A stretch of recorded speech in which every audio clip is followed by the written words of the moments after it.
Hello दोस्तों, welcome back to favourite channel Forest Blaster. मैं हूं आपका होस्ट अभी कि जी काफ़ी इवेंटफुल दिन रहा। और सबसे ज़्यादा बेसिकली जो दुनिया परेशान हुई और दुनिया फंसी, वो फंसी नैस्डैक के अंदर। हालांकि अगर मेरी वीकली वीडियो जिन्होंने देखी होती, मैं बार बार अपना जो फ्री व्हाट्सएप ग्रुप था उसके अंदर भी कहता रहा कि जी ये अब वीकली टारगेट 14,700 14,700 कितनी दफ़ा ये वीकली वीडियो के अंदर वीकली टारगेट नरेट किया गया, ग्रुप के अंदर भी बताया गया कि जी अब ये इस तरफ मूव ऑन करेगा। लेकिन फिर भी बहुत सारे लोग बाय डालते रहे। अच्छा, बाय डाली या आपने, कोई मसला नहीं है, बाय डालें, एसएल के साथ डालें, रिट्रेसमेंट का चांस होता है। लेकिन रिट्रेसमेंट किसी भी जगह पे नहीं आई। मतलब एक बिल्कुल जिसे कहते हैं ना कि नोज डाइव बेयरिशनेस थी जो कि नैस्डैक ने दिखाई। तो अपना पूरा वीकली का जो टारगेट था वो उसने पूरा कर दिया। दरमियान में कोई 70-80 पिप्स की एक जगह पे जो है रिट्रेसमेंट आई भी, लेकिन ओवरऑल इट रिमेंड बेरिश। तो जो लोग विदाउट एसएल फंसे हुए हैं उनके लिए मसले ही मसले हैं, और काफ़ी ज़्यादा मसले गहरे हो सकते हैं। मैं इसलिए बार बार हमेशा समझाता हूँ कि इट इज़ बेटर कि आप एसएल लगाएं। चाहे आप 10 दफ़ा भी एसएल हिट हो जाता है, लेकिन आपका अकाउंट वॉश आउट नहीं होता। आप फिर भी गेम के अंदर रहते हो, और किसी टाइम भी कोई अच्छी ट्रेड आपको मिल जाती है जो कि आपको रिवर्सल का मौका दे सकती है। तो that is how the things have to go always. आपको इस किस्म की अपॉर्चुनिटी को देखना पड़ेगा। अच्छा जी, आगे गोल्ड जो था, गोल्ड मैंने जिस तरह बताया हुआ था कि 1913 और 1916 के एरिया की तरफ जाएगा और वहाँ से बाय निकलेगी। अच्छा, बाय निकली, लेकिन को बहुत कन्विक्शन के साथ नहीं निकली। बेसिकली 2021 का एरिया जो 22 की जो रेजिस्टेंस थी उसको ब्रेक नहीं कर सकी। ऑल्दो के बाय के अंदर, सेलिंग के अंदर तो हम लोग थे ही थे, और सेलिंग में जो हमारा टारगेट था वो 19 और 16 वाला पूरा हुआ। लेकिन बाय की तरफ को बहुत कन्विक्शन नहीं रही। तो अब कल क्या हो सकता है, कल क्या? अच्छा, फ्री व्हाट्सएप ग्रुप में पता चलो टोटली फ्री, 100% फ्री, हर कोई ज्वाइन इन कर सकता है। उसके लिए आपको करना क्या पड़ेगा, ऑक्टाफैक्स और एक्सनेक्स का आईबी लिंक वीडियो के डिस्क्रिप्शन में दिया हुआ है, व्हाट्सएप नंबर भी दिया हुआ है। आप ऑक्टाफैक्स और एक्सनेक्स पर हमारे आईबी लिंक के साथ जुड़ सकते हैं और वहाँ पर ट्रेड कर सकते हैं। और इसके अलावा जो है वो आप क्या कर सकते हैं जी, आप ऑक्टाफैक्स और एक्सनेक्स पर अगर आप ऑलरेडी ट्रेड कर रहे हैं तो फिर आप हमारे साथ जो है वो लाइव चैट के ऊपर जाके हमारे आईबी नंबर के साथ जुड़ सकते हैं। वो लिंक्स भी वीडियो के डिस्क्रिप्शन में ही हैं। अच्छा, मैं हमेशा से वही बात है, फ्री व्हाट्सएप ग्रुप है, लर्निंग बेस्ड ग्रुप है। सिग्नल्स देते हैं, सिग्नल लाजिमात दिए जाते हैं। एक आधा हमारा एस एल बी नैस्डैक की रिट्रेसमेंट में हिट हुआ, जस्ट 20 पिप्स का एस एल था, क्योंकि रिट्रेसमेंट की एक ट्राई थी जो कि नहीं बनी। बट ओवरऑल हमारा जो है वो यूएसडी जेपीवाई के ऊपर सेल सिग्नल था, it remained pretty good. GBP JPY आपको बताया हुआ है कि हाँ जी सेलिंग के अंदर रहेगा। अच्छा, दूसरा जीबीपी यूएसडी का मुझसे बार बार पूछते रहे, जबकि जीबीपी यूएसडी का स्टेटस मैं अपनी जो कल की वीडियो थी उसके अंदर भी मैं क्लियर कर चुका था कि मेरे नज़दीक बाय का सेटअप जो था उसका, जब मैंने कहा था जी ब्रेक इवन है, तो आप इसको 1.238 के पास जब था, तो वो जो था मैंने कहा था जब 1.24 पे था तो मैंने कहा था इसको ब्रेक इवन पे क्लोज कर दें और बाय के सेटअप से निकल आइए। तो सेल सेटअप को ही ढूंढिए और सेल सेटअप ही चलता रहा। दूसरा मैंने आपको कहा था कि यूएस सेशन के अंदर जो सेकंड हाफ है उसके अंदर आपको DXY की रिट्रेसमेंट नज़र आएगी। तो करेंसी पेयर्स के अंदर ऐसा ही हुआ। ऑयल रिट्रेस्ड, लेकिन पूरी तरह बेरिश कैंडल नहीं बनी है, लेकिन but still the bearishness is there. तो अब हमें करना क्या है, ऑयल के रिगार्डिंग देख लेते हैं। ऑयल में कल हम अपना सेकंड सेल सिग्नल ढूंढेंगे। H4 की जो कैंडल है उसके मुताबिक 91.20 can be the second sell signal. वहाँ से सेल सिग्नल निकल सकता है जो कि उसके बाद रिट्रेसमेंट अच्छी नीचे को ले सकता है। ठीक हो गया ये चीज़। ऑयल के मैंने आपको बता दी कि क्लियरली कि जी किस तरीके से हो सकता है। गोल्ड जो है वो अगर तो जो है वो 1911 दोबारा जाता है और डब्ल्यू फॉर्मेशन के ऊपर अच्छी वहाँ पर रिस्पॉन्स देता है, तो फिर आप यकीनन बाय कर सकते हैं। लेकिन ओवरऑल कल थोड़ा बहुत साइडवेज ही मार्केट रहने के चांस है, क्योंकि आज काफ़ी वॉलेटाइल डे था। अर्ली मॉर्निंग कल, ऑल्दो के वीकेंड है तो थोड़ा बहुत वॉलेटाइल डे को बहुत ज़्यादा नहीं रहेगा।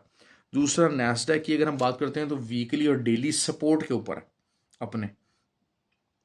अब यहाँ से ऑब्वियसली सेलिंग नहीं बनती है, लेकिन जिन लोगों ने बगैर एसएल के जो है वो सेलिंग की हुई है। अगर आप देखें इस चीज़ को, अगर हम देखते हैं तो जो क्लोजिंग हुई है वो इंट्राडे सपोर्ट से नीचे हुई है।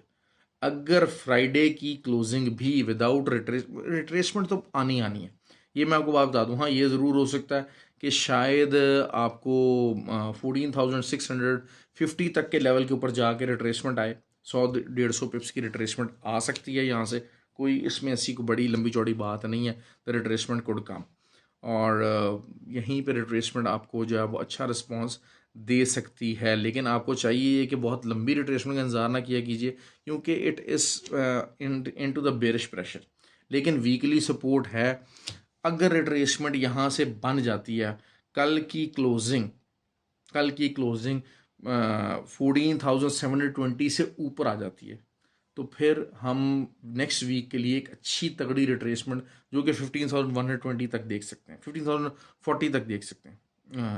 140 उसका अगला टारगेट है, लेकिन एक 15,040 तक की रिट्रेसमेंट हम देख सकते हैं। लेकिन जस्ट इन केस के क्लोजिंग इज़ वेरी इंपॉर्टेंट। कल वीकली क्लोजिंग है। नैस्डैक के बारे में मैंने काफ़ी आपको डिटेल से मैंने बता दिया। देखें, नैस्डैक का जो हमारा वीकली टारगेट था, जो स्विंग ट्रेड के अंदर बैठना चाह रहे थे लोग, उनके लिए पूरा हो गया। अब यहाँ से अगर स्विंग ट्रेड लेना चाहते हैं तो स्विंग ट्रेड के सेटअप के लिए आपको कल की क्लोजिंग का इंतजार करना पड़ेगा। ठीक हो गया। हाँ, स्कैल्पिंग आप किसी टाइम भी ले सकते हैं, और स्कैल्पिंग की ब्यूटी यही है, आपके 5 6 7 8 जब जितने भी एसएल हिट हो जाएं, एक आपको जो अच्छी ट्रेड होती है वो आपको लंबा प्रॉफिट दे जाती है। कोई ऐसा इसमें मसला नहीं। और स्कैल्पिंग पॉइंट ऑफ से Nasdaq is always my favourite, तो आप उसके ऊपर लाजमी जो है वो स्कैल्पिंग की ट्राई किया कीजिए। दूसरा USD JPY is in selling pressure. कल मुझे DXY थोड़ा सा रिट्रेसमेंट उसमें नज़र आनी चाहिए। यूरो भी थोड़ा बहुत रिट्रेस हो सकता है। USD कैड 1.35 का एरिया था, ऑयल भी नीचे आया, तो कैनेडियन जो था वो डॉलर भी, उसकी भी वीकनेस उसके अंदर थी। लेकिन वही हुआ कि बाद में जब ये 1.35 तक पहुंचा, तो मैंने जिस तरह कहा था कि सेकंड हाफ के अंदर DXY will be under pressure, तो वो थोड़ी बहुत रिट्रेसमेंट उसने ली है। तो साइडवेज मूवमेंट रहने के चांसेस ज़्यादा हैं। वही चीज़ है कि 1.338 से ले के 1.35 का तक का एरिया, 1.352 तक का एरिया, जो कि USD कैड आपको कल प्ले कर सकता है। अच्छा, gold, just in case gold की अच्छी वैसे जो बाय निकल सकती है वो 1907 पे निकल सकती है। 1907 could give you a good buy.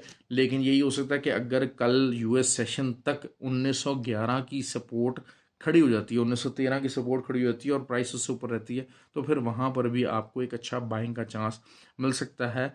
लेकिन बहुत तेज़ी से जो है वो रिवर्सल शायद ना हो, बहुत तेज़ी से रिवर्सल शायद ना हो, ये मैं बता दूं आपको बात। रिवर्सल या तो अगर अर्ली रिवर्सल अगर तेज़ी से होना हो तो अर्ली मॉर्निंग आप उसको रिवर्सल फॉर्म में देखेंगे। लेकिन यही बात होती है कि अब आपको यहाँ से नीचे से थोड़ा बहुत बाय की तरफ देखना पड़ेगा। जो लफ्ज़ी गोलाबारी थी उसका इम्पैक्ट, जिस तरह मैंने आपको कहा था कि उसका वो आ गया। मार्केट ने उसके मुताबिक अपनी मूव चल दी है, नैस्डैक ने भी अपनी मूव चल दी है, क्योंकि ज़ाहिर बात है इंटरेस्ट रेट इंक्रीज़ होता है या इंटरेस्ट रेट को बहुत लंबे अरसे तक थोड़ा सा हॉकिश टोन दी जाती है, तो फिर नैस्डैक और गोल्ड के ऊपर और सिल्वर के ऊपर बहुत ज़्यादा प्रेशर आता है। लेकिन आप नोट करें कि सिल्वर को बहुत ज़्यादा डाउन नहीं किया है। मैं हमेशा बात करता हूँ कि आपको अगर जो है वो सिल्वर जो होता है वो ज़रा ज़्यादा वॉलेटाइल है, मतलब ये कि सिल्वर के ऊपर इम्पैक्ट ज़्यादा जल्दी आना शुरू होता है, सेलिंग साइड का भी बाइंग साइड का भी। अभी आप देखें रिट्रेसमेंट उसकी हुई है सिल्वर की, लेकिन को बहुत ज़्यादा ट्रेस्ड एरिया नहीं आया है। ठीक है, सिल्वर के पॉइंट ऑफ व्यू से काफ़ी ज़्यादा है, लेकिन वही बात है कि 22.850 अगर मिलता, मुश्किल है मिले, लेकिन ये कि अगर मिल जाता है तो बहुत अच्छा बाइंग एरिया हो सकता है, बहुत अच्छा बाइंग एरिया हो सकता है सिल्वर का। और नैस्डैक का भी मैंने आपको बता दिया, तमाम चीज़ें तकरीबन डील में कर दी हैं। अच्छा, कराची के जो लोग हैं, अच्छा उनके लिए एक अनाउंसमेंट ज़रूरी है, वो यही है कि कोर्स जो है वो 27 को नहीं 28 को स्टार्ट होगा। ये चीज़ जो है, जो कराची के जो है वो ट्रेनिंग सेशंस के लिए जिन्होंने अपने आपको रजिस्टर कराया हुआ है, तो उनको बताना चलूँ कि भाई एक दिन का मैनेज करना पड़ेगा थोड़ा सा, क्योंकि आज ही जो है वो लाहौर का और ऑनलाइन कोर्स तकरीबन ख़त्म हुआ है। तो फिर ये है कि जो है वो 28 को जो है वो कोर्स कंडक्ट किया जाएगा, और 28 विल बी द डे जहाँ पर अब आपको जो है वो कोर्स करवाया जाएगा। और क्लिफ्टन में ही एरिया है, लोकेशन आपको शेयर कर दीजिएगा जिन लोगों ने रजिस्टर किया अपने आप को। तो ये जो है वो उसके हवाले से अपडेट थी। बाकी जी ख्याल रखें, और अपना जो है वो कमेंट ज़रूर किया कीजिए, लाइक किया कीजिए। लर्निंग की कोशिश करें, ये चीने मीने ग्रुप्स है ना, उनसे बचिए, उनसे बचिए। वो आपको टाइम बीइंग तो सहारा दे सकते हैं, लेकिन लॉन्गर टर्म उनकी स्टोरी एक लूजिंग स्टोरी होती है। ख्याल रखें। Thank you very much.